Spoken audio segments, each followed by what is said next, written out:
मैं जिस क्रम को लेकर के आप लोगों के सामने बोल रहा हूँ उस ज्ञान चौतीसा को आगे बढ़ाऊंगा। आजकल जो मैं बोल रहा हूँ ज्ञान चौतीसा पर, वह ज्ञान चौतीसा एक छोटा सा ग्रंथ है, छोटा प्रकरण है बीजक का। इसी ढंग से उसकी व्याख्या अलग रूप में छप गई है, पतली सी है, पता नहीं क्या दाम है उसका। इसको अगर अलग से पढ़ना चाहें तो आप बुक स्टॉल से भी ले सकेंगे।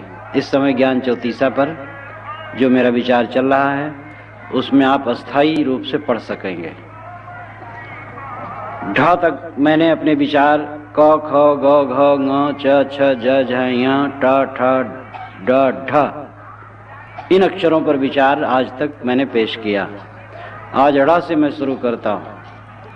रड़ा दुई बसाए गाँव, रेड़ा ढूढ़े तेरी नाव, मुए एक जाय तजधना, मरे इत्यादि केते गना।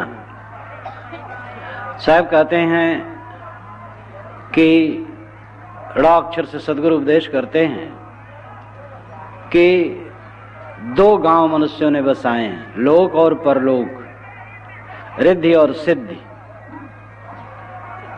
और दोनों के लोभ के झगड़े में सब जीव पड़े हैं। लेकिन ये रिद्धि और सिद्ध, लोक और परलोक छूट जाते हैं। पहले के लोगों के भी छूटे हैं, हम लोगों के भी छूटेंगे। एक आदमी मर करके जाता है, दूसरा उसकी आशा करता है, लेकिन उसका भी छूट जाता है। कहीं कोई महंत मरता है तो दूसरे लोग उस गद्दी पर बैठने के लिए मुकदमा चलाते और बंदूक चलाते हैं। वो इतना भी नहीं सोच पाते हैं जो आदमी मर करके चला गया महंत, ऐसे मैं भी मर जाऊंगा, तो जो चीज छूटने वाली है उसके लिए झगड़ा क्यों करूं। लेकिन साहब कहते हैं उसके लिए आदमी झगड़ा करता है। जिस जमीन, मकान, धन, संपत्ति को छोड़ छोड़ करके संसार के लोग जा रहे हैं, उसी को प्राप्त करने के लिए दूसरे लोग लड़ाई झगड़े करते हैं। तो दो गांव हैं, दुई बसाए गांव, दो गांव हैं, लोक और परलोक। संसार के पदार्थों में हम लुब्ध होते हैं और फिर मर जाने के बाद स्वर्ग पाने के लिए कल्पना करते रहते हैं। ये लोक और परलोक की भावना, ये रिद्धि और सिद्ध की भावना मनुष्य को आत्मज्ञान की तरफ उन्मुख नहीं होने देती है, और इसलिए वो दिग्भ्रमित होकर के भटकता है। सदगुरु कहते हैं पहले के लोग जितना पाए हैं सब छोड़ के चले गए हैं, तुम्हें भी छोड़ के जाना है। इसलिए छूटने वाली वस्तुओं का मोह छोड़ो। नीति में लिखा है जो स्थिर वस्तु को छोड़ करके अनिस्थिर वस्तु को पकड़ता है तो अनिस्थिर तो छूट जाता है और स्थिर उसने पहले छोड़ दिया है। मनुष्य की अपनी आत्मा ही उसके लिए स्थिर वस्तु है। आत्मा से आत्मा कभी अलग नहीं होती है, और उसको जानबूझ करके आदमी छोड़ा है, यानी उधर ध्यान ही नहीं दे रहा है। और जो दुनिया की चीजें हैं जिसको पकड़ रखा है वो छूट करके रहेगी। तो स्थिर वस्तु को आदमी अपनी बेवकूफी से छोड़ता है, विस्मृत करता है, और अनिस्थिर वस्तुओं को पकड़ता है, लेकिन अपने आप वो छुटी छुटाई है। तो दोनों दिन से गए पाड़े, हलवे हुए न माड़े। जो राम को छोड़ करके काम में लगता है तो राम तो उसने छोड़ ही दिया और काम छुटी जाएगा। राम को तो जानबूझ के छोड़ दिया, और दुनिया काम नहीं, दुनियादारी चीजें वो छुटी जाएंगी। इसलिए साहब कहते हैं जागो, इनमें भूलो न। तत्ता अति त्रियो नहीं जाई, तन त्रिभुवन में राख छिपाई, जो तन त्रिभुवन माय छिपावे, तत्व ही मिली तत्व सो पावे। ताक्षर से सदगुरु उपदेश करते हैं तत्ता अति त्रियो नहीं जाई। ताक्षर कहता है कि त्रियो में अति मत करो। त्रियो नाम तीन, सत रज तम। त्रिगुणात्मक जगत में अति मत करो, सबका संयमन करो। तीन गुण है, सत, रज और तम, तीनों की जीवन में उपयोगिता है। केवल सत की ही उपयोगिता नहीं, रज की भी है और तम की भी है। ज्ञानियों को भी, जो जीवन धारण किए हुए लोग हैं, सबको सतरजतम तीनों में वर्तमान करने की आवश्यकता है। तीनों का उपयोग है। सत प्रकाश है, ज्ञान है, प्रसन्नता है। रज क्रिया है, इच्छा है, प्रवृत्ति है। तम अंधकार है, नींद है, तंद्रा है। सत प्रकाश है, लेकिन क्या प्रकाश आपको सब समय अच्छा लगता है? जब आप सोने चलते हैं तो बिजली बुझा देते हैं। बिजली जलते जलते, प्रकाश जलते जलते कितने लोगों की नींद नहीं आती है। नींद लेने के लिए एकदम अंधकार कर देना अच्छा लगता है, और नींद तम है, और उसके किसको नींद की जरूरत नहीं है। अगर नींद न आए तो हम पागल हो जाते हैं। कितने धनियों को नींद नहीं आती है, सोचते सोचते वे करवटें बदलते रहते हैं, और जितना सोचते हैं, जितना नींद लेने की कोशिश करते हैं, उतनी नींद दूर होती चली जाती है। जो ये बारंबार सोचता नींद नहीं आ रही, बड़ी परेशानी है, तो और परेशानी बढ़ जाती है। नींद न आए तो ये सोच लो कि 2-4 दिन भी नींद न आए तो कोई नुकसान नहीं, ऐसा लापरवाह हो जाओ तो नींद आ जाएगी। अब अगर तुम्हारा दिमाग खराब होगा कि नींद नहीं आ रही है, बड़ा गड़बड़ हो रहा है, जितना तुम उसके विषय में गड़बड़ सोचोगे उतने नींद दूर भागेगी। जितना तुम कोशिश करोगे नींद के लिए, उतने नींद दूर हो जाएगी। इसलिए नींद से लड़ो मत, नींद को निमंत्रित मत करो, नींद से उलझो मत। बिस्तर पर पड़ो, शरीर को ढील करके स्मृतियों को छोड़ दो, उदास हो जाओ, नींद आ जाएगी। तो अगर नींद न आए तो आदमी पागल हो जाएगा। ज्ञानी को भी नींद चाहिए, जीवन मुक्त पुरुष को भी नींद चाहिए, और नींद तम प्रधान है। तो तम की जरूरत शरीर में है, अंधकार तम है, उसकी जरूरत है। आलस्य तम है, आलस्य की जरूरत है। नींद के पहले आलस्य आता है, तब नींद आती है। इच्छा क्रिया रज है, उसकी जरूरत है। मैं बोल रहा हूं, इच्छा में प्रवृत्त हो रहा हूं, ये सात्विक इच्छा है। इस इच्छा के पीछे कोई कामना नहीं होनी चाहिए, लेकिन कोई कामना न होने पर भी लोक मंगल के लिए इच्छा की जाती है इच्छा रज ही। क्रिया रज है, बोलना एक क्रिया है और ये रज है। मैं रज में वर्तमान इस समय कर रहा हूं। अगर मैं कुछ लेख लिखता हूं तो रज है, क्योंकि क्रिया है। लेख भी रज है, चलना रज है, क्योंकि वो क्रिया है। तो जीवन में रज की महती आवश्यकता है, रज का सर्वथा त्याग नहीं हो सकता है। और सत ज्ञान प्रसन्नता है, ज्ञान की आवश्यकता है, प्रसन्नता की आवश्यकता है। तो सत रजतम 3 गुण है। साहब कहते हैं तत्ता आति तिरियो नहीं जाई। ताक्षर से सदगुरु उपदेश करते हैं कि त्रिगुण में अति मत करो, किसी में भी अति मत करो। बहुत न सो और बहुत न जागो, बहुत क्रिया मत करो और बहुत क्रियाहीन न बनो, इच्छाहीन एकदम न बनो और बहुत इच्छा वाले न बनो। उपयुक्त इच्छा रखो, उचित इच्छा रखो, बहु इच्छा वाले न हो। और बिना चेष्टा के तो जीवन नहीं चलेगा, इसलिए इच्छा की आवश्यकता है, चेष्टा की आवश्यकता है। विवेक पूर्वक चेष्टा चेष्टा नहीं है, किंतु चेष्टा को काटने का साधन है। श्री विशाल साहब ने कहा, सो चेष्टा चेष्टा नहीं, वह तो सो इच्छा इच्छा नहीं, वह तो इच्छा काट। जो भक्ति, सेवा, सत्संग, ज्ञान, विवेक की इच्छा होती है, यह इच्छा नहीं है, किंतु इच्छा को काटने का साधन है। कुल्हाड़ी में लकड़ी लगा करके तब लकड़ी काटी जाती है। बसुला में लकड़ी का बेट लगा करके तब लकड़ी छीली जाती है। शुभ इच्छा से अशुभ इच्छा का नाश होता है। सत्संग की इच्छा करने से कुसंग में नहीं जाओगे। शराब पीने की इच्छा है, शराब पीने की इच्छा दूर करने के लिए सत्संग की इच्छा करना होगा। नाच सिनेमा में जाने की इच्छा को दूर करके सत्संग में जाने की इच्छा करना होगा। बिना इच्छा के आदमी जी नहीं सकता, इच्छा उसके मन में होगी। इसलिए शुभ इच्छा करो, अशुभ इच्छा का परित्याग करो। और इसी प्रकार क्रिया, गलत क्रिया का परित्याग करो, अच्छी क्रिया करो। भोजन करना है गरिष्ठ और मांस युक्त, और गंदा भोजन न करो, सात्विक भोजन तो करना है। इसलिए इच्छा क्रिया रज है, लेकिन जीवन में रज की कितनी बड़ी आवश्यकता है और तम की कितनी बड़ी आवश्यकता है। साहब कहते हैं किसी में अति न करो, तत्ता अति तिरियो नहीं जाई। ताक्षर से सदगुरु उपदेश करते हैं कि अय लोगों, त्रिगुण में अति मत करो, सामान्य रूप से जीवन का निर्वाह लो, खाओ संतुलित। कितने लोग इतना खाते हैं कि फिर 8 घंटा पछताते हैं। एक सज्जन कह रहे थे, महाराज मैं इतना खा लेता हूं तो उसके पश्चात फिर लेटने का मन कहता है, बैठ नहीं पाता हूं। मैंने कहा तो शिक्षा फिर नहीं लेते हो? कहे महाराज पहले तो खलता है, जब खाने बैठता हूं तब मन नहीं मानता, फिर खा लेता हूं। 2 आदमी गए एक जगह निमंत्रण खाने के लिए। जब वहां पर बहुत सी पंगत से पंगत उठ गई, पंगत की पंगत उठती चली गई, लेकिन वो दोनों जिमते रहे। तो एक ने देखा और कहा कि कितने लोग खा के उठ गए, तुम लोग अभी भी नहीं पेट भरा? उन्होंने कहा क्या कहूं यार, इतने बढ़िया व्यंजन बने हैं कि उठने का मन नहीं कहता है, और ये पेट भी क्षुद्र नदी है, बह करके चलती है, थोड़े में भर जाता है और मन होता है और खाऊं। तो उसने कहा कुछ रेचक पाचक चूर्ण खा लो जिससे पच जाए और फिर खाओ।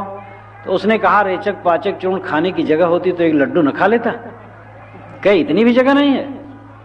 तब फिर दोनों उठे, एक ने कहा भैया जरा देखो तो मैं अपना जूता पहनता हूं कि दूसरे का, नीचे देखने की हिम्मत नहीं होती है। दूसरे ने कहा यार मैं तो इतना खा लिया हूं, तुम्ही को नहीं देखता हूं, जूता कौन कहे। तो ये तो बातों की अतिशयोक्ति करके बातों को समझाने के लिए कहानी होती है। लेकिन हम और आप सब सोचें, जितने लोग बैठे हैं सब सोचें, खाने के समय में कितने लोग सावधान रहते हैं। जब हम खाते हैं तो हमारी प्रकृति घंटी बजा देती है कि अब हो गया, आप ध्यान दे करके खाइएगा, तो आपकी अंतरात्मा बता देती है अब पेट भर जाएगा इतने में। लेकिन थोड़ा कुछ चोखा चटकार मिल गया, 4 कौर और अंदर डाल दी, अब वही परेशानी का घर है। हम खाने को नहीं जान पाते हैं, बुढ़ा जाते हैं तब तक नहीं जान पाते हैं क्या खाना चाहिए, कितना खाना चाहिए। तंबाकू खाते हैं, बीड़ी पीते हैं, गांजा पीते हैं, शराब पीते हैं, मांस खाते हैं, अंडा खाते हैं। ये कोई खाने पीने की चीज है? ये खाने पीने की चीज नहीं। दाल भात रोटी सब्जी खाने की चीज, लेकिन वो कितना खाना चाहिए लोग नहीं समझ पाते हैं। साहब कहते हैं लोग अति करते हैं, तत्ता अति त्रियो नहीं जाई। त्रियो में अति मत करो, त्रिगुण में अति मत करो, विवेक पूर्वक उनका उपयोग करो जीवन में। भजन क्या? संतुलित जीवन जीना भजन है। मन से जितना सोचना चाहिए उतना सोचो, वाणी से जितना कहना चाहिए उतना बोलो, इंद्रियों से जितना काम करना चाहिए उतना करो, लोगों से व्यवहार जो उचित हो उतना करो, बस पूरा जीवन भजन में हो जाए। हम नाम तो जरूर जपते हैं, मंत्र तो जरूर जपते हैं, और भी अनेक प्रकार के भजन करते हैं, लेकिन मन वाणी कर्मों का संयम नहीं है, खान पान का संयम नहीं है, जीवन में कोई संतुलन नहीं है, तो भजन चलता रहता है और जीवन असंतुलित बना रहता है। अब देखो ये भीड़ है, कितने महात्मा लोग निकलते हैं तो खाते चले जाते हैं ये कुंभ में, और जगह जगह लोग हलवा पूरी और क्या क्या बना बना करके पंडाल के सामने रखते हैं। तो महात्मा लोग निकलते हैं, वो खाते चले जाते हैं, और खाते खाते पता नहीं वो कितना खाते हैं। तो साधना का पक्ष का क्या है और खाना घूम घूम करके बड़ा अंतर है। इसलिए साधु हो जाने से भी काम नहीं चाहिए, खाली वेश धर ले। खाने पीने का संयम बहुत जरूरी है। जो एकदम खाते खाते जाते हैं वे अपने आप को बिगाड़ते हैं। साधु का भोजन तो और सात्विक स्वल्प होना चाहिए। तो सदगुरु कहते हैं कि त्रिगुण का अति मत करो, तत्ता अति त्रियो नहीं जाई, तन त्रिभुवन में राख छिपाई।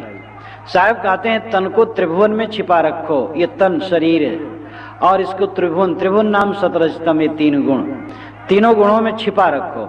मतलब तीनों गुणों का वर्तमान शरीर में करो। छिपा रखने का मतलब यह है कि संयम से चलाओ, इसका खान पान व्यवस्थित रखो, जीवन निर्वाह होता रहे और ये बंधन का कारण न बने, मोक्ष का कारण बने। खिलाना इस शरीर को क्यों है? क्योंकि इसे साधन करना है। खाते हैं जीने के लिए, जीते हैं खाने के लिए, ये कोई जीवन नहीं है। जिए खाने के, खाएं जीने के लिए और जिए भजन के लिए, साधन के लिए, कल्याण के लिए। और वो तभी संभव है जब जीवन में संतुलन हो। तो तत्ता अति त्रियो नहीं जाई, तन त्रिभुवन में राख छिपाई। साहब कहते हैं शरीर का गुजर करना क्या है? शरीर को त्रिभुवन में छिपाए रखना है, यानी तीनों गुणों में इस शरीर का वर्तमान करना है, संतुलित जीवन व्यतीत करना है। संतुलित जीवन ही भजन है, संतुलित जीवन रखना ही भजन है। इस पर हमें ध्यान देने की आवश्यकता है। हमें सोचना चाहिए कि दिन भर में हम कितना बोलते हैं और कितना बोलना चाहिए। गलत बोल बोल करके हम अपने साथियों को ही क्षुब्ध कर देते हैं।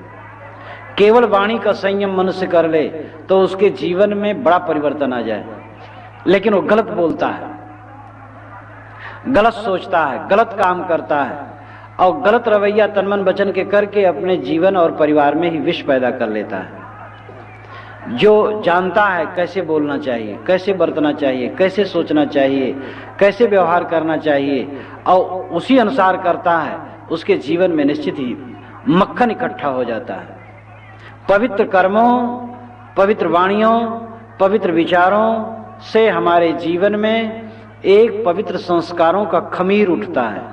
गीली वस्तुओं में आप जानते हैं किसी किसी गीली वस्तु में खमीर उठता है। इसी प्रकार हमारे जीवन में जो कुछ हम करते हैं उसमें संस्कारों का खमीर उठता है। चोर जहां रहता है उसके अंदर में गंदे संस्कारों का खमीर उठता है। मतलब वही गंदे संस्कार ही वो मानसिक जगत का खमीर है, और उसके चित्त में एक जलन, एक उलझन, एक असंतोष, एक पीड़ा बनी रहती है। और पवित्र आत्मा के मन में अच्छे संस्कारों का खमीर उठता है और उसके मन में आनंद और प्रसन्नता बनी रहती है। हम जो कुछ करते हैं उन कर्मों का परिणाम क्षीण नहीं होता है, वो जीवन में उतरता है, आता है और भोगना पड़ता है। इसलिए तत्ता त्रियो नहीं आई तन त्रिभुवन में राख छिपाई, जो तन त्रिभुवन माह छिपावे तत्व ही मिली तत्व सो पावे। सदगुरु कहते हैं जो तन को त्रिभुवन में छिपा करके रखता है वह तत्व को पाता है, वो तत्व में मिल जाता है। तत्व ही मिली यानी उसको तत्व मिलता है, तत्व प्राप्त करता है। वो तत्व कहते हैं किसी वस्तु की अंतिम स्थिति को, तत्व कहते हैं मूल स्वरूप को। जो तन त्रिभुवन माह छिपावे, जो इस शरीर को त्रिभुवन में छिपाता है, शरीर की रक्षा केवल करता है संसार की वस्तुओं से, भोग नहीं करता है, शरीर की रक्षा करता है, वो तत्व को प्राप्त करता है। तत्व क्या है? सदगुरु कबीर ने कहा है जो चाहो निज तत्व को शब्द ही लेहु परख। एक निज तत्व है, एक पर तत्व है। ध्यान दीजिएगा, एक निज तत्व है, एक पर तत्व है। पर तत्व कभी अपना नहीं होता, निज तत्व ही अपना होता है। अपनी चेतना, अपनी आत्मा से अलग जो कुछ है सब पर तत्व है, और अपनी चेतना, अपनी आत्मा निज तत्व है, क्योंकि अपने आप से कभी अलगाव किसी का नहीं हो सकता है।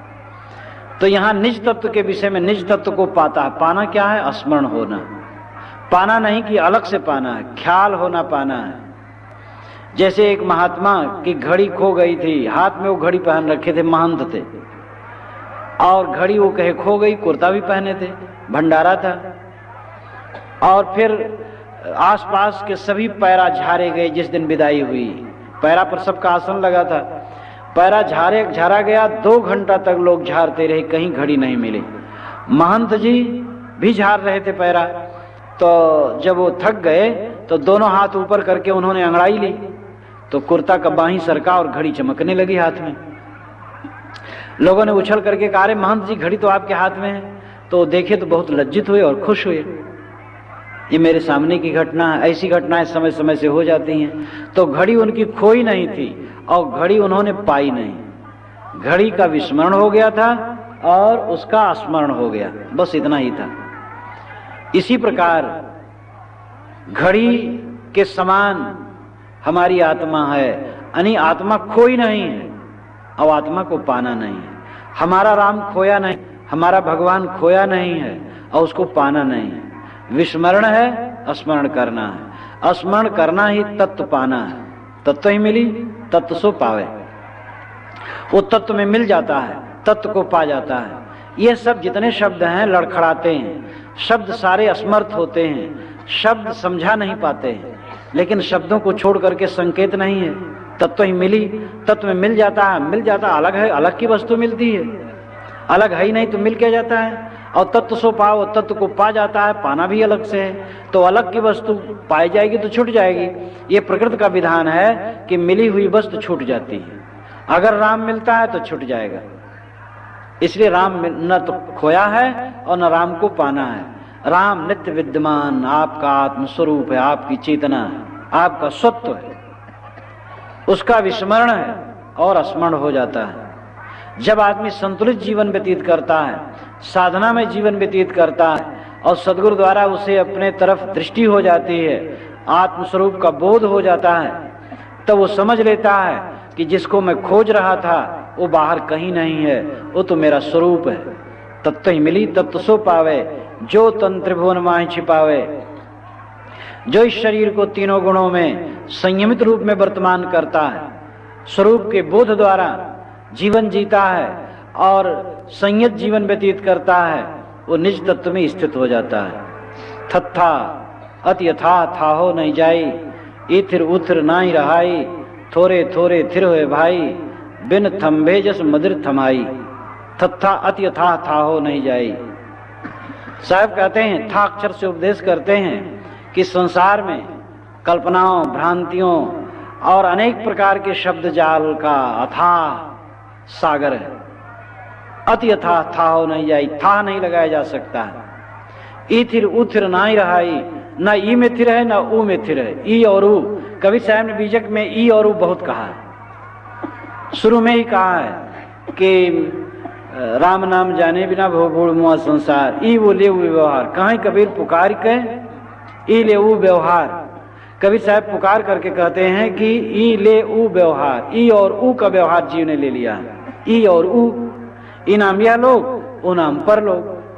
जब इसका मैंने ऐसा अर्थ किया तो हमारे ब्रह्मचारी विनाश जान ने कहा कि मुझे विश्वास नहीं पड़ता है ई और ऊ जो लोक परलोक आप लगाते हैं। तो मैंने कहा कि बहुत बढ़िया बात है, खुशी की बात। हमारे बच्चे इस प्रकार कहें तो मुझे खुशी होती है, क्योंकि तर्क बहुत जरूरी है। मैंने उनको समझाया, मैंने उदाहरण दिया, यहा मूत्र फल भोग विराग, यहा मूत्र फल भोग विराग संस्कृत में प्रयोग चलता है। यह अमूत्र, यह नाम ये लोग, अमूत्र नाम परलोक। यहाँ मूत्र फल भोग विराग, लोक और परलोक के फलों से वैराग्य होना चाहिए। लोक और परलोक की भोगों की वासनाओं से वैराग्य होना चाहिए, ऐसा संस्कृत के पंडित कहते हैं। यह मूत्र फल लोक भोग विराग, ई और अमूत्र, ये नाम ये लोक और अमूत्र नाम परलोक। कबीर साहब हिंदी में कहते थे तो उन्होंने ई और ऊ कहा। ई संस्कृत वालों ने कहा ई, कबीर साहब ने कहा ई, और उन्होंने कहा अमूत्र, साहब ने कहा ऊ। तो हिंदी में बोल रहे थे, इसलिए हिंदी का रूप ही एक अलग होता है। तो साहब कहते ई ले ऊ व्यवहार, ई और ऊ का व्यवहार ले लिया, लोक परलोक का व्यवहार ले लिया। तब जब उनको समझाया तब उन्होंने कहा हाँ बात ठीक है, जम गई बात जम जाए तो गुरु और चेला, नहीं तो कौन गुरु चेला। अगर हमारी बात हमारे शिष्य को न जमे तो उसे फिर सोचना चाहिए, फिर पूछना चाहिए, फिर समझना चाहिए। और कहीं हो सकता है चेले की बात बढ़िया हो तो हमें मान लेना चाहिए। ये नहीं कि बस हम गुरु हैं तो बड़े हैं और किसी की बात ठीक नहीं। तो उनसे जो बात हुई बड़ी मनोरंजक रही। और फिर मैंने कहा बताओ मेरी विजय तुम्हारे ऊपर हुई कि नहीं हुई? तो कहे हाँ हो गई। अब अगर अपने शिष्य में हार जाऊं तो मेरी और विजय, क्योंकि ऐसा शिष्य आगे निकल जाए कि जो एक ऐसी चीज बताए जो बहुत अच्छी हो और सत हो, तो और विशेषता है। तो ई वो ई ले ऊ व्यवहार, जब मैं इसको लिख रहा था और बोल रहा था तब उन्होंने प्रश्न किया था, इसलिए याद आ गई। तो अथा था हो नहीं जाई, इथिर उथिर नहीं रहाई। साहब कहते था अक्षर से उपदेश करते हैं कि अति अथाह सागर वाणी का है संसार में। ऐसी ऐसी वाणियां हैं कि पढ़ते जाओ भटकते जाओ, था नहीं है वाणी जाल का। इथिर उथिर नहीं रहाई, न तो आदमी को लोक में थिर है न परलोक में थिर है। धर्म के क्षेत्र में, व्यवहार के क्षेत्र में महाजंजाल, धन, परिवार, पुत्र और खेती गृहस्थी, व्यापार बट्टा और सबका प्रबंध महाअथाह सागर है। अब आदमी इसी में भूला रहता है रात दिन। ये नहीं समझता है कि एक मजबूरी है, करना है, रोटी खाना है इसलिए काम करना है, अपने साथियों को भी खिलाना पिलाना है इसलिए काम करना है। तो ये एक प्रासंगिक है, मुख्य वस्तु नहीं है। मुख्य वस्तु तो जीवन का कल्याण है। इसलिए खाओ खिलाओ, लोगों से अच्छा व्यवहार करो, लेकिन इतना जीवन नहीं है। और इतना तो पशु पक्षी भी कर लेते हैं। आप देखते हैं पक्षी चारा ला करके अपने बच्चों के मुंह में डालते हैं, बच्चे मुंह खोल देते हैं, उनके मुंह में डाल देते हैं। अपने बच्चों का पालन पोषण करना पशु पक्षी कीड़े मकोड़े सब जानते हैं और पैदा करना जानते हैं, पालन करना जानते हैं। बैल इत्यादि पक्षी कैसे घर बनाते हैं और कोई न कोई आश्रय बना लेते हैं। तो घर बनाना, संपत्ति पैदा करना यानी चारा पैदा करना या संग्रह करना और प्रजनन करना, पालना पोषना अपने परिवार का, ये सभी खानियों में है। इतने में मनुष्य अगर रह गया तो क्या मनुष्य है? मनुष्य वह है कि जो इसके ऊपर समझता हो, आत्मा परमात्मा संबंधी बात समझता हो, मन का संयमन रखता हो, आत्मज्ञान की तरफ उन्मुख होता हो, उसकी विशेषता है। तो साहब कहते हैं कि था अक्षर बता रहा है कि संसार में अथाह सागर है वाणियों का। तथा यथा था हो नहीं जाई, इथिर उथिर नहीं रहाई। न तो आदमी लोक के सुखों में स्थिर है न परलोक के सुखों में स्थिर है। हर जगह उसका चित्त भ्रमित है। इथिर उथिर नाई रहाई, थोरे थोरे थिर है भाई, बिन थम्भे जस मदिर थमाई। लेकिन घबराओ मत, साहब कहते थोरे थोरे थिर हो, बिना स्तंभ के जैसे मंदिर स्थिर हो जाता है। मंदिर पहले बनाते थे, कैसे बनाते थे? उसका ईंटा काटते काटते काटते काटते करते बस बन जाता था, जोड़ काटते काटते, और बीच में स्तंभ नहीं होता था। शिवालय आज देखो कैसे बनाते हैं, चारों तरफ दीवार बना लिए और उसको बनाते बनाते बस ईंटा काटते काटते काटते काटते यहाँ पहुंच गए, बस बन गए। अब आजकल सीमेंट है, लोहा है, ये सब काफी सुविधाएं हो गई हैं, इसलिए स्लैब ढाल देते हैं तो बड़े बड़े हॉल बन जाते हैं स्लैब के। लेकिन स्लैब बनाते समय ऐसे ही ईंटा सीमेंट धर दिया जाए, सब गिर जाएगा। एक नकली छत बना ली जाती है, उसके ऊपर सब सांचे ढाल करके और उस पर चीजें ढाल दी जाती हैं और वो जमता है सप्ताहों, 2 सप्ताह 3 सप्ताह, और उसके पश्चात खोला जाता है तो वो बन जाता। तो धीरे धीरे हुआ। साहब कहते तुम भी घबराओ मत, अथाह सागर में तुम पड़े हुए हो, मन के अथाह सागर में, बंधनों के अथाह सागर में, वाणी के अथाह सागर में, जंजाल में पड़े हुए हो। लेकिन धीरे धीरे काटते काटते तुम्हारे जंजाल कट जाएंगे, तुम्हारे जीवन में स्थिरता आ जाएगी, तुम्हारे जीवन में शांति आ जाएगी। थोरे थोरे थिर हुए भाई, तंबाकू खाते हो तो तंबाकू छोड़ दो। तंबाकू, पान, गांजा, भांग, बीड़ी, सिगरेट, कई चीज खाते पीते हो तो पहले 1-2 छोड़ दो, फिर और छोड़ दो। एक राजा का लड़का था तो गांजा पीता था और तंबाकू खाता था, भांग भी खाता और पीता था, और सिगार भी पीता था, शराब भी पीता था, कई दुर्व्यसन उसमें थे। राजा वैद्यों को बुलाए और वैद्य बताए, लेकिन वो लड़का कुछ नहीं माने। एक बार एक महात्मा आए और महात्मा से राजा ने कहा, महात्मा ने कहा ठीक है भाई, मैं प्रयास करूंगा। महात्मा के सामने वो लड़का लाया गया, राजकुमार, और महात्मा ने दवाई दी कि ये दवा, वो रोगी था तो कहे दवाई लिया करो। तो उसने कहा कि महाराज पथ्य क्या है? कहे अगर तुम 4 चिलम गांजा पीते थे तो 8 चिलम पिया करो, 4 बोतल शराब पीते थे तो 8 बोतल शराब पिया करो, यानी जितना तुम नशीले पदार्थों का सेवन करते हो उसका दुगना बढ़ा दो, यही इसका पथ्य है। तो उसने कहा हाँ आप अच्छे वैद्य हैं। कितने मूर्ख वैद्य आते कहते सब छोड़ दो। तो उन्होंने कहा इसको छोड़ने क्यों कहूं?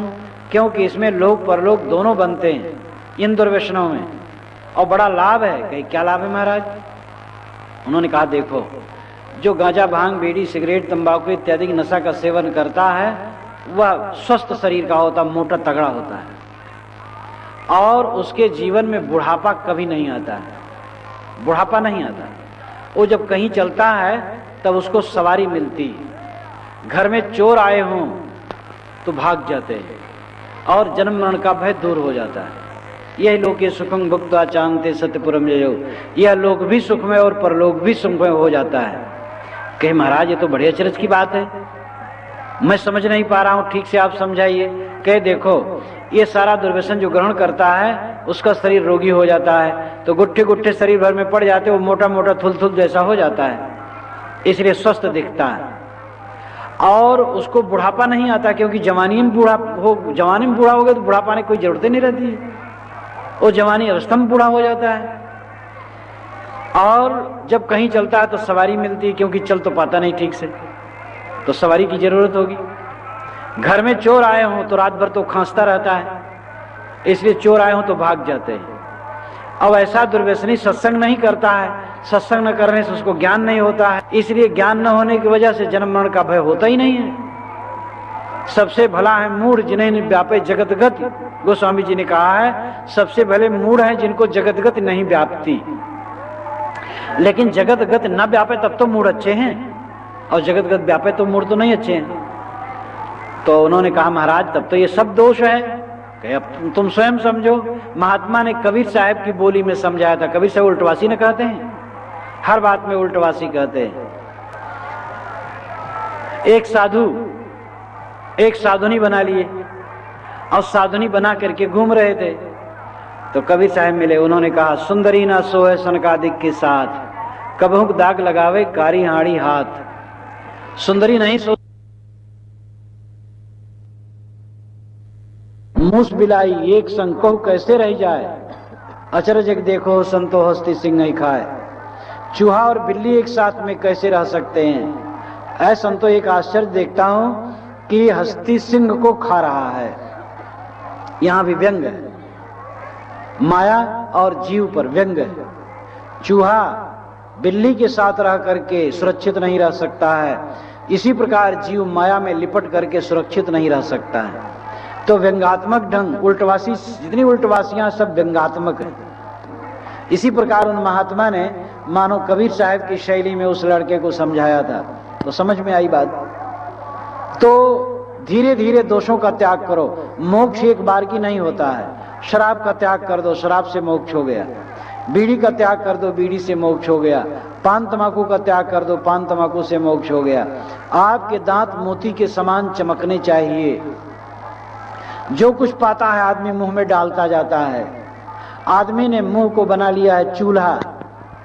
चूल्हा में लकड़ी, कंडा, पैरा, पताई, जो कुछ है लोग झोंकते रहते हैं। वैसे कितने आदमी मुंह में झोंकते रहते हैं। पान पाए उसको डाल लिए, तंबाकू पाए उसको डाल लिए, बीड़ी पाए उसको खोस लिए। बस जो पाते मुख में खोसते जाते हैं, सोचते नहीं है एक मुख में डालने लायक है कि नहीं है, कोई लाभ है। कई लोगों से मैंने पूछा, पढ़े लिखे लोगों से, कि सिगरेट पीने से क्या लाभ है? उन्होंने कहा लाभ तो नहीं है। मैंने कहा हानि, तो कहा हानि तो है। अब लाभ तो नहीं है, हानि तो है। फिर ऐसा काम आप पढ़े लिखे लोग क्यों करते हो?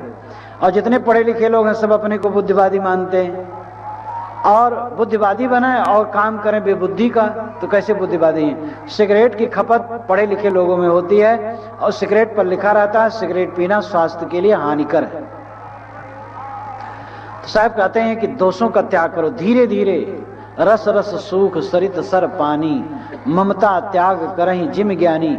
गोस्वामी जी कहते धीरे धीरे, जैसे कुआर आता है तो धीरे धीरे तालाब और नदियों का पानी सूखता जाता है, इसी प्रकार ज्ञानी और समझदार भक्तजन धीरे धीरे दोषों का त्याग करते जाते हैं। जितना दोष तुम्हारे जीवन में पर साल था, उतना दोष अगर आज भी है तो आपके जीवन में कोई प्रगति नहीं है। गत वर्ष से आपका जीवन अधिक निर्दोष हो जाए, अधिक सद्गुण संपन्न हो जाए।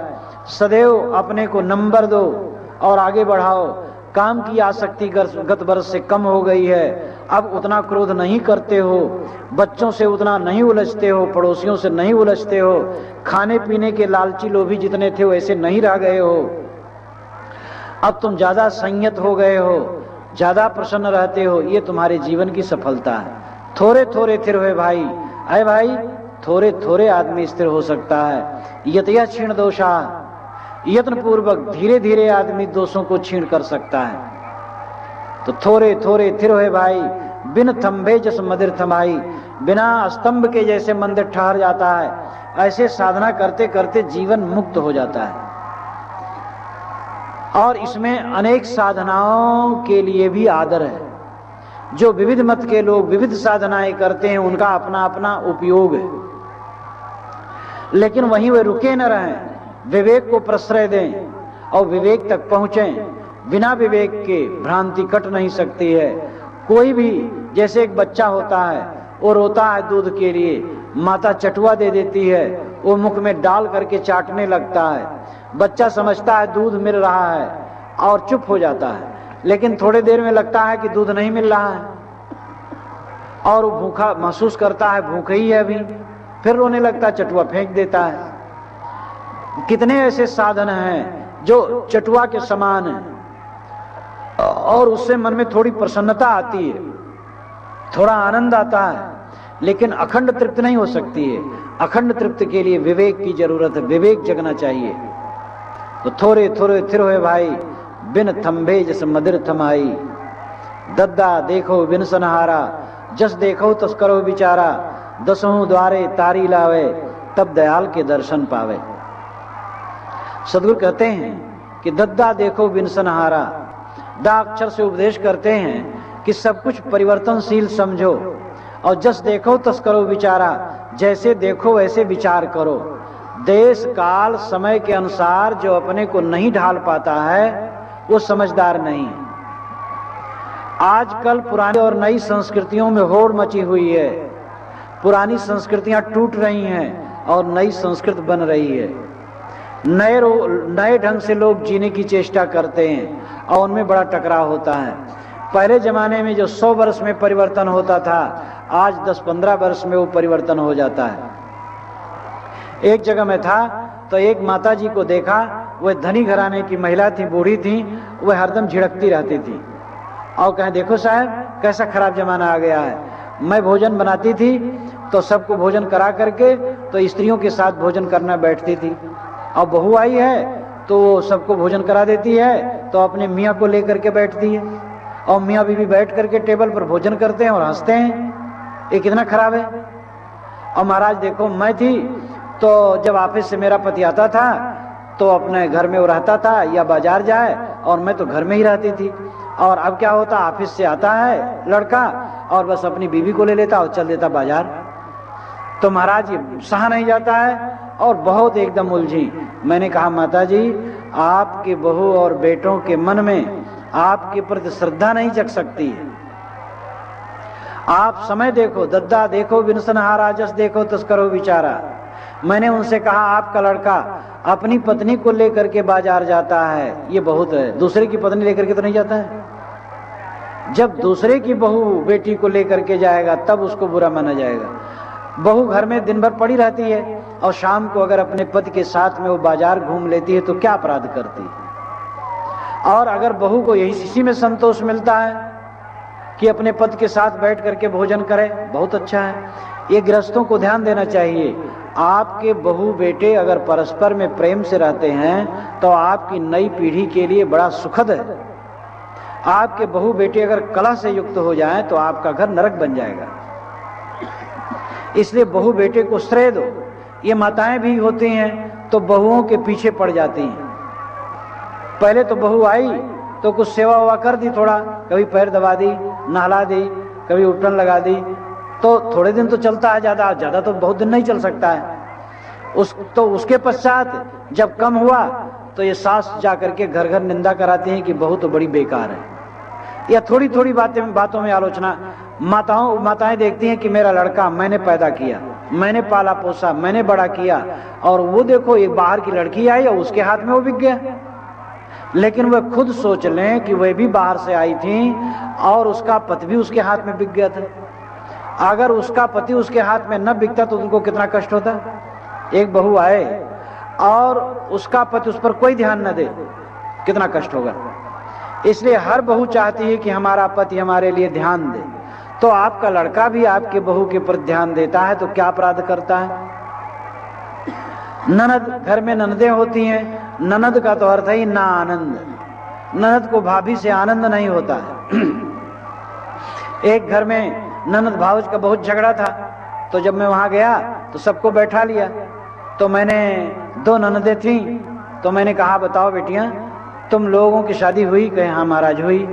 तो मैंने कहा तुम अपनी भाभी को परेशान करती हो, अब तुम ससुराल जब जाओगी तो थोड़े दिन में उसका कर्म फल भोग तुम्हें मिलेगा और तुम्हारी ननदें तुम्हें परेशान कराएंगी।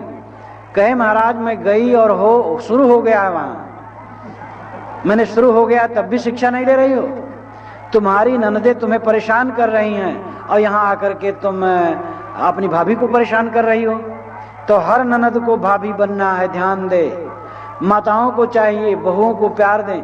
माताएं क्या करती हैं, अपने बहू को तो प्यार नहीं देती हैं, बेटी को प्यार देती हैं। बेटी को प्यार देना ठीक है, लेकिन बहू को भी प्यार दें। बहू और बेटी दोनों बेटियां हैं, ऐसा उनका ध्यान होना चाहिए। हर माँ यही सोचती है कि मेरी बेटी जहां जाए बहू बन करके वो बेटी के समान मानी जाए।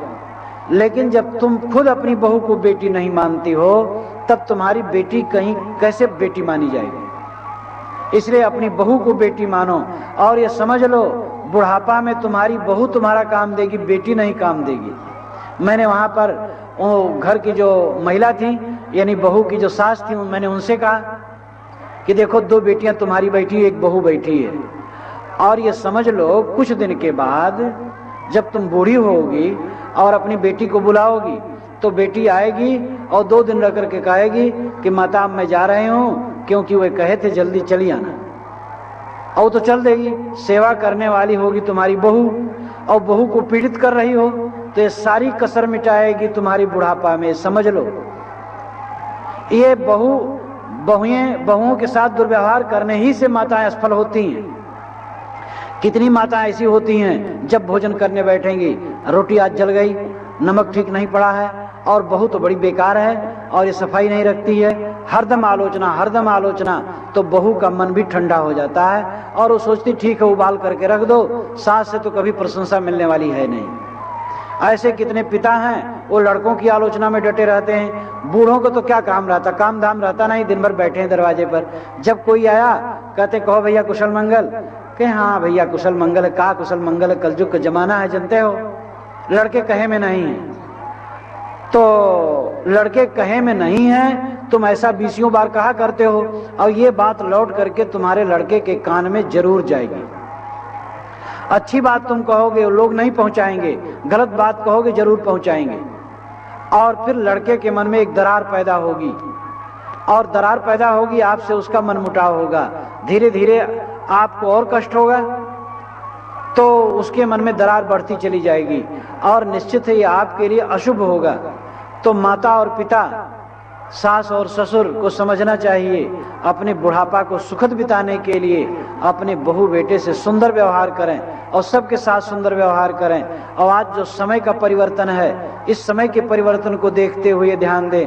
अब कितने लड़के हैं फुल पैंट शर्ट पहनते हैं, कितने बूढ़े हैं तो कहते हैं एक जगह में था तो एक पिता पुत्र आए, तो पुत्र सूट में था और पिता धोती कुर्ते में था।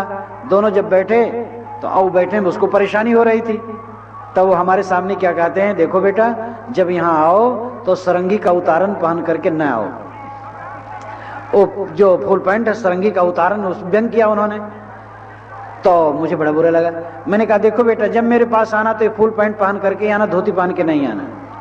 तो उनको बड़ा अचंभा लगा पिता को कि ये कैसे कह रहे हैं महाराज। भोजन कर लिए तो अलग बुला करके मैंने उनसे कहा कि लड़के को, जवान लड़के को आप सबके सामने ऐसा कैसे कह दिए, सरंगी का उतारन फुल पैंट पे। अब आज का प्रवाह है सभी पहनते हैं, ऐसा व्यंग नहीं करना चाहिए। जवान लड़कों से ऐसा व्यवहार, तुम अपनी जवानी में हो, प्रौढ़ावस्था में हो और उनके विषय में बिना सोचे बात करते हो। 4 दिन के बाद तुम ढीले होकर के घर के कोने में बैठ जाओगे और जवान होकर के, प्रौढ़ होकर के घर पर उसका आधिपत्य हो जाएगा, तब तुम्हें झड़केगा, तुम्हें दो कौड़ी समझेगा। जीत की हार अभी बाकी है, धार अभी बाकी है, पार अभी बाकी है। ये समझ लो जवानी में जीत, बुढ़ापा में हार। जवानी में या प्रौढ़ावस्था में 50 वर्ष की उम्र तक जीत रहती है अपनी, घर भर दबदबा रहता है, पत्नी को डांटे, बच्चे को डांटे, बहू को डांटे, बेटी को डांटे, नौकर को डांटे, सब सन फन। कितने लोग दरोगा के समान होते हैं, घर में घुसते हैं सब सनक जाते हैं, लेकिन कुछ ही दिन में वो बूढ़े हो जाते हैं, ढीले हो जाते हैं, एक तरफ बैठ जाते हैं और बच्चे और बहू का घर में राज्य हो जाता है। तो सारी कसर वे निकालते हैं। ये मनोवैज्ञानिक तथ्य है। जो मन में उनके दरारें पड़ी हैं, जो मन में उनके ईर्ष्या और द्वेष उनके लिए हुए हैं, उपेक्षा हुई है, वो सब कसर आकर के बुढ़ापा में निकलती है। इसलिए साहब कहते हैं दद्दा देखो बिन सनहारा, जस देखो तुस करो विचारा। सब कुछ परिवर्तनशील है, जैसा देखो वैसा विचार करो। वर्तमान में सत्य की समीक्षा करो, कैसे तुम्हें रहना चाहिए, कैसे चलना चाहिए, कैसे होना चाहिए, इसका विवेक करो। 10 द्वारे तारी लावे तब दयाल के दर्शन पावे। 10 द्वारे तारी लावे, 10 दरवाजा क्या है?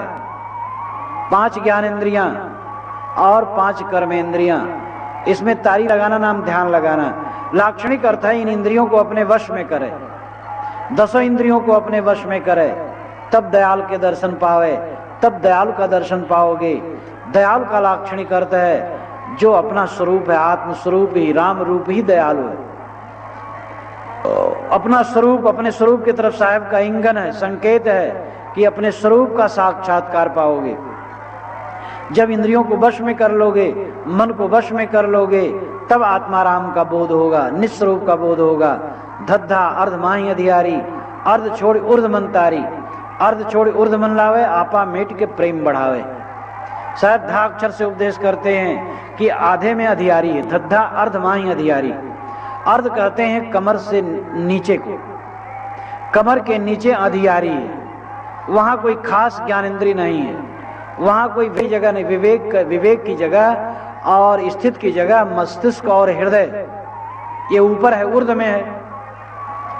और कमर के नीचे जो इंद्रिय वो अर्ध है और केवल टट्टी पेशाब त्यागने की जगह है। तो दद्धा अर्धमाही अधियारी, अर्ध छोड़ ऊर्ध्व मन तारी, अर्ध को छोड़ करके मन को ऊर्ध्व ले जाओ और तारी नाम ध्यान लगाओ। अर्ध ऊर्ध्व का अभिप्राय ये भी है, इंद्रियों के विषयों में बहना, अर्ध यानी नीचे बहना है, और इंद्रियों के विषयों को छोड़ करके ध्यान में जाना, ऊर्ध्व में जाना, ऊर्ध्व रहता होना। साहब कहते हैं इंद्रियों का पतन होना ये अंधकार है, और ऊर्ध्व रहता होना, अपने मन को जीतना, ब्रह्मचर्य का पालन करना, अपने मन को ध्यान समाधि में ले जाना, यह उच्च अवस्था का प्राप्त करना है। तो दद्धा अर्धमाही अधियारी, अर्ध छोड़े ऊर्ध्व मन तारी। अर्ध में अधियारी है, इंद्रियों का नीचे बहने में अधियारी है, विषयों के बस होकर के तुम बहते हो इसमें अधियारी है। लेकिन अर्ध को छोड़ करके ऊर्ध्व में ले जाओ। देखो नदी का पानी बहता है, मानो पूरब तरफ नदी जा रही है, तो पानी तो पूरब तरफ बहता है, लेकिन मछली पश्चिम तरफ उछलती है, ये उसका स्वभाव होता है। वर्षा में आप देखिए कहीं पानी बह रहा है तो मछलियां उधर से इधर आ रही हैं, क्योंकि वो जिंदा है, छोटी छोटी मछलियां हैं, वह जिंदा होने की वजह से धारा के विपरीत बहती हैं। लेकिन मुर्दा को पानी में डाल दो, चाहे वो आदमी का शरीर हो 3.5 हाथ का, वो धारा के साथ बहता, क्योंकि मुर्दा है। और छोटी छोटी मछलियां जो 4-4 अंगुल की हैं, 3-3 अंगुल की हैं, 2-2 अंगुल की हैं, जानदार होने की वजह से धारा के विपरीत बहती हैं, यानी धारा के विपरीत उछल उछल करके चलती हैं। इस संसार रूपी वासना की धारा में जो बहता है वो मुर्दा है, और उसके विपरीत उछल करके चलता है वो जिंदा है। मछलियां धारा के विपरीत उछल करके चलती हैं और मुर्दा धारा के साथ बहता है। तो बहने वाला मुर्दा है और स्वतंत्र चलने वाला जिंदा है।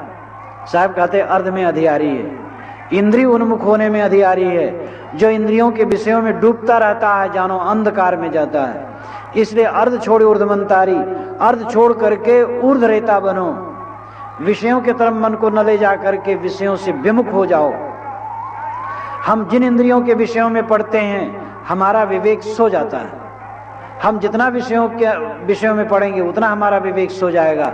विषयों से अपने चित्त को जो अलग रखता है उसी का विवेक जागता है। इसीलिए ब्रह्मचर्य की प्रतिष्ठा है, वैराग्य की प्रतिष्ठा है, संयम की प्रतिष्ठा है। दुनिया के समस्त धार्मिक और आध्यात्मिक ग्रंथों को देख लीजिए तो विषयों का त्याग, मन इंद्रियों का संयम यही बताया गया। और यह न हो तो फिर क्या साधना है? तो दद्धा अर्धमाही अधियारी, अर्ध छोड़ ऊर्ध्व मन तारी, अर्ध छोड़ ऊर्ध्व मन लावे, आपा मेट के प्रेम बढ़ावे। साहब कहते हैं अर्ध छोड़ करके मन को ऊर्ध्व में लगाना चाहिए, विषयों की तरफ न बह करके ध्यान और चिंतन में जाना चाहिए। हमारे मन की शक्ति विषयों में लगती है तो बिखर जाती है, और विषयों से लौट करके ध्यान में जाती है तो एकाग्रता की प्राप्ति होती है और प्रबल शक्ति प्राप्त होती है, आध्यात्मिक शक्ति प्राप्त होती है। जैसे बट और पीपल के पेड़ में अगर दूध उसमें घाव कर दो तो दूध निकल करके बह जाता है और वो पेड़ कमजोर होता है। अगर बराबर ऐसा किया जाए तो पेड़ कमजोर हो जाएगा, अगर ऐसा न किया जाए तो उसका दूध उसी में बल बन करके, शक्ति बन करके उपस्थित होता है और पेड़ हरा भरा और पुष्ट होता है। हम अपने शरीर का वीर्य नष्ट करते हैं अगर, तो हमारा शरीर, हमारा मन, हमारा जीवन कमजोर बनता है। और वह वीर्य अगर शरीर में रहता है तो शक्ति के रूप में, बल के रूप में उपस्थित होता है। इसी प्रकार वीर्य के साथ मन, चित्त, बुद्धि, अहंकार अगर हम विषयों में बहाते हैं इसको तो सब कमजोर हो जाते हैं, और विषयों से लौटा करके ध्यान, समाधि और चिंतन द्वारा, भजन द्वारा एकाग्र कर लेते हैं तो हमारी आध्यात्मिक शक्ति बढ़ जाती है। और इस आध्यात्मिक शक्ति बढ़ने पर ही काल जाल पर विजय होती है। काल जाल क्या है? वासना काल जाल है। जो सशक्त मन वाला है, विवेकी मन वाला है, जो इंद्रियों के विषयों में नहीं बहता है, वही तो वासना विजयी हो सकता है। और जो इंद्रियों के विषयों में बहता है वो क्या वासना विजयी होगा? इसलिए धद्धा अर्धमाय अधियारी अर्ध छोड़ी ऊर्ध मनतारी, अर्ध छोड़ी ऊर्ध मन लावे। हर साधक का कर्तव्य है, हर स्त्री पुरुष का कर्तव्य है कि अर्धगामी जो इंद्रियों की दशा है, मन की दशा, उसको छोड़ करके ऊर्ध मन लावे, ऊर्ध रहता हो, संयमी हो, ध्यान में जाए, आपा मेट के प्रेम बढ़ावे। देह और देह जनित प्राणी पदार्थों में जो आपा है, आपा का दो अर्थ होता है जो मैं समय समय से आप लोगों के सामने कहता रहता हूं। आपा का शुद्ध अर्थ है निज रूप, स्वसत्ता। आपा नाम अपनत्व, अपना भाव, अपना स्वरूप, अपनी आत्मा, यही आपा है। लेकिन आपा उसे भी कहते हैं जो अपना नहीं है, उसको अपना मान लिया जाता है। यह शरीर अपना नहीं है और मान लिया गया मैं शरीर हूं या मेरा शरीर है।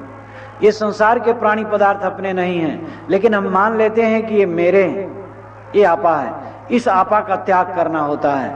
और जो पहला आपा है निज स्वरूप का बोध, आपा नाम अपनत्व, अपना स्वरूप भाव, उसका त्याग तो हो ही नहीं सकता, उसमें स्थित होना है। उसी आपा का मैंने त्याग कर दिया है। जो निज स्वरूप का भाव है, आत्मस्थित का भाव है, उस आपा का मैंने परित्याग कर दिया है। और जो देहादिक पदार्थों में आपा नाम अहंकार हो गया है, उसी में हम डूब गए हैं, इसीलिए दुख है। साहब कहते हैं आपा मेट के प्रेम बढ़ावे। आपा यहाँ अर्थ है अहंकार। अहंकार को छोड़ करके, देहादिक समस्त प्राणी पदार्थों का अहंकार छोड़ करके अपने आत्म स्वरूप में प्रेम बढ़ाए, स्वरूप स्थित में प्रेम बढ़ाए, ध्यान और चिंतन में प्रेम बढ़ाए, उपासना और आराधना में प्रेम बढ़ाए। जो विषयों में प्रेम है उधर से लौटा करके ध्यान चिंतन में हमारा प्रेम बढ़ना चाहिए। विषयों के चिंतन क्यों होता है? क्योंकि सांसारिक प्राणी पदार्थों के लिए हमारे मन में आपा है, अहम भाव है। देहाभिमान उदय होने पर काम भाव उत्पन्न होता है। देहाभिमान का त्याग कर दो, काम भाव नहीं उत्पन्न होगा। इसके लिए एक सरल साधना करो। बिस्तर पर लेटे हो, कल्पना करो तुम्हारा शरीर छूट गया है, जीव एकदम अलग हो गया है। ऐसी कल्पना करो कि मैं देह से बिल्कुल अलग हूं और शरीर मुर्दा पड़ा है, शरीर में लोने पड़ गए हैं, वो सड़ गया है, आग में रख दिया गया, वो जल गया, राख हो गया है, अथवा उगाड़ दिया गया है, सड़ गया है, अथवा पानी में फेंक दिया गया है और उसे जल जंतुओं ने खा लिया है। शरीर छूटे हजारों वर्ष हो गए हैं और शरीर नहीं है, मैं केवल हूं। एक कल्पना है मन की। लेकिन इस कल्पना में लगातार तुम कुछ समय रहा करो, देखो काम, वहां काम की गंध भी नहीं हो। तुम्हें चिंता होती है, कल्पना करो शरीर नहीं है, और पूर्ण कल्पना हो जाए शरीर नहीं है, उस समय क्या चिंता होगी? सारी चिंता शरीर के लिए है और शरीर ही नहीं है तो क्या चिंता है? ये सब एक भावनाएं, क्योंकि अंत में यही होने वाला है। अंत में शरीर सड़ेगा, जलेगा, पानी में पड़ेगा। अंत दशा लिया आदमी सोई सांच बैराग, सो सुखिया त्योलोक में जाको निश्चय त्याग। श्री पूर्ण साहब ने कहा है अंत दशा आदमी ही में ले ले, यही सच्चा वैराग्य, वही सुखिया है जिसको निश्चय त्याग है। अंत में होने वाली दशा पर पहले ध्यान दो। जवानी में बुढ़ापा को देखो, संजोग में वियोग को देखो, सुख में दुख को देखो और जीवन में मृत्यु को देखो। प्रश्न हो सकता है कि ये तो बड़ा निराशावादी विचार है, हम जवान हैं और हम कल्पना करें बूढ़े हो गए, वाह, ये बात समझ में नहीं आती। हमारा शरीर अभी हम कल्पना करने मर गए, हम सुखी हैं कल्पना करने दुखी हो गए। ये प्रश्न वही लोग करते हैं जो साधना नहीं करते। तुम जवान हो, अगर बुढ़ापा अपने शरीर में देखोगे तो बूढ़े नहीं हो जाओगे, अहंकार चूर्ण होगा। और वो तो बुढ़ापा आ ही रहा है, 4 दिन में पहुंच जाएगा। और सुख है, दुख तो आ ही जाएगा, संजोग में वियोग तो आ ही जाएगा, जीवन रहते रहते मरण एक दिन आ ही जाएगा। जन्म और मृत्यु जीवन के दोनों छोर हैं। तो जो अंत की अवस्था को भूला रहता है वो सावधान नहीं है। जो अंत की अवस्था को अपने ध्यान में रखे वही ज्ञानी है। इसलिए सबको चाहिए कि देहाभिमान को दूर करे। देहाभिमान से ही राग उत्पन्न होता है। पहले देह में सौंदर्य भाव होता है, अहम भाव होता है, उसके पश्चात काम भाव होता है। काम भाव जिसका प्रबल होता है वो व्यभिचार भी करता है, अनैतिक व्यवहार भी करता है। इसलिए साहब कहते हैं आपा मेट के प्रेम बढ़ावे। देहादिक सारे अहंकारों को छोड़ो। देह मेरा नहीं है, मैं देह नहीं हूं। देह जनित सारे प्राणी पदार्थ मेरे नहीं हैं। यह जो समझता है अस्वीकार अस्वीकार अस्वीकार सर्वोच्च साधना है। जो कुछ अपने से अलग है उसको अस्वीकार कर दो। ये मेरा नहीं, ये मेरा नहीं, ये मेरा नहीं। नास्मि नामे नाहम, ये सांख्य दर्शन का महासूत्र है। एवं तत्वाभ्यासान नास्मि नामे नाहमित्य परिशेषम। अविपर्जयात विशुद्धम केवल मुत्पद्यते ज्ञानम। आत्म तत्व का अभ्यास हो जाने पर नाश में नामे ना हम, ये 3 स्थितियां आती हैं। मैं करता नहीं हूं, मेरा भोक्तृत्व नहीं है, और ये सब मेरे नहीं। इस प्रकार सारी प्रकृति की अस्वीकृत हो जाती है। तो नाश में नामे ना मित्य परिशेषम, फिर अपरिशेषम, कुछ नहीं रह जाता है। तब क्या होता है? अविपर्जयात विशुद्धम, अविपर्जय अवस्था आ जाती है। अविपर्जय कहते हैं जो उल्टा न हो, विपर्जय कहते हैं उल्टा को। मैं देह हूं, ये उल्टा ज्ञान है। मैं देह नहीं हूं, ये सच्चा ज्ञान है। इसलिए अंतिम ज्ञान स्वरूप ज्ञान है। मैं देह हूं, यह भावना रखना गलत है। मैं शुद्ध चैतन्य हूं। अविपर्जय और विपर्जय को समझ लो। मैं देह हूं, यह विपर्जय है, उल्टा है। मैं देह नहीं हूं, मैं शुद्ध चैतन्य हूं, ये अविपर्जय है। तो अविपर्जयात विशुद्धम, अविपर्जय होने से विशुद्ध हो जाता है। यानी सीधा ज्ञान, आत्मज्ञान होने पर विशुद्ध अवस्था आ जाती है। देहाभिमान में रमने से काम, क्रोध, लोभ, मोह जगते हैं। मैं देह हूं ये मान करके काम आदि जगते हैं, और मैं शुद्ध चैतन्य हूं ये भाव रखने से काम आदि नहीं जगते। तब हो जाता है कैवल्यम। कैवल्यम का मतलब अकेलापन। तुम अकेले हो, मैं अकेला हूं। देखो इतनी भीड़ बैठी है, लेकिन सारी भीड़ छट जाएगी, आप अकेले रह जाएंगे। आप, शरीर भी एक भीड़ है, शरीर भी एक दिन छूट जाएगा। संकल्प भी भीड़ है, संकल्प भी देखो गाड़ी नींद में सब संकल्प खत्म हो जाते हैं। तो जितनी भीड़ें हैं, ये भीड़ें मेरी नहीं हैं। इन भीड़ों में अहंग मम करके हम सुखी दुखी होते रहते हैं। इसलिए कैवल्यम, अकेलेपन का बोध होना चाहिए। अविपर्जयात विशुद्धम केवल मुत्पद्यते ज्ञानम, केवल ज्ञान का उदय होता है। सदगुरु कबीर का विचार भी यही, कैवल्य ज्ञान, अकेलापन, असंगो एवं पुरुष, आत्मबोध स्वरूप स्थित। साहब कहते हैं धद्धा अर्धमाही अधियारी, अर्ध छोड़ ऊर्ध मंतारी। अर्ध में अधियारी है, अर्ध छोड़ करके अपने मन को ऊर्ध बनाओ, ऊर्ध रेता बनाओ और ध्यान में लगो। अर्ध छोड़ ऊर्ध मन लावे। जो निम्नगामी मन की दशा को वहां से हटा करके ऊर्ध रेता बनता है, ध्यान चिंतन एकाग्रता में आता है, वो आपा मेट के प्रेम बढ़ावे। अहंकार को मेट करके ध्यान और साधना में ही प्रेम बढ़ाता है। इस प्रकार आप लोगों के सामने मैंने कुछ वर्णों पर विचार किया। ड़ा, ता, था, दा, धा। ड़ा में मैंने कहा कि रड़ा दुई बसाए गाँव, रेड़ा तो ढोड़े तेरी नाव, मुझे एक जात धना, मुरे इत्यादि केते गना। इसका संक्षिप्त भाव यह है कि लोक और परलोक, रिद्धि और सिद्धि, आदमी ये 2 की कल्पना कर रखा है और इसमें अपने को भूल गया इसी झगड़े में।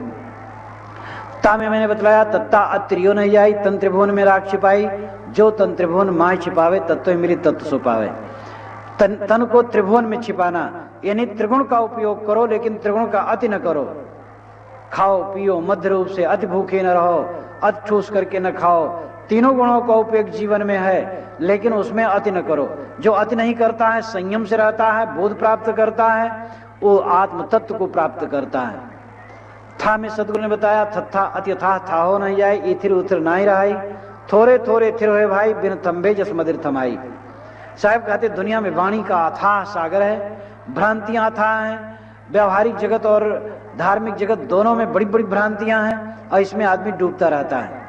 लेकिन तुम धीरे धीरे परखो, निरखो, समझो, विवेक करो, और निश्चित है विचार करोगे तो तुम्हें थाह मिलेगी। और धीरे धीरे तुम सारी भ्रांतियों और वासनाओं से मुक्त होकर के कृतार्थ हो सकोगे। दद्दा देखो बिनसनहारा, जस देखो तस करो विचारा, 10 द्वारे तारी लावे, तब दयाल के दर्शन पावे।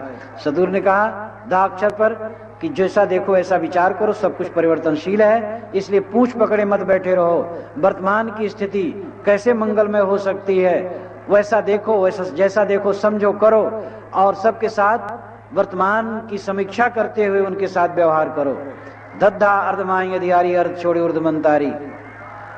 धा अक्षर से सदगुरु ने कहा कि जब मन और इंद्रियां अर्धगामी होती हैं, निम्नगामी होती हैं, तो जीव अंधकार में जाता है। इसलिए मनुष्य को चाहिए इंद्रिय और मन को ऊर्ध्वगामी बनाए और ध्यान चिंतन में लगाए, और आपा मेट करके साधना में, समाधि में, ध्यान में प्रेम बढ़ाए। बस।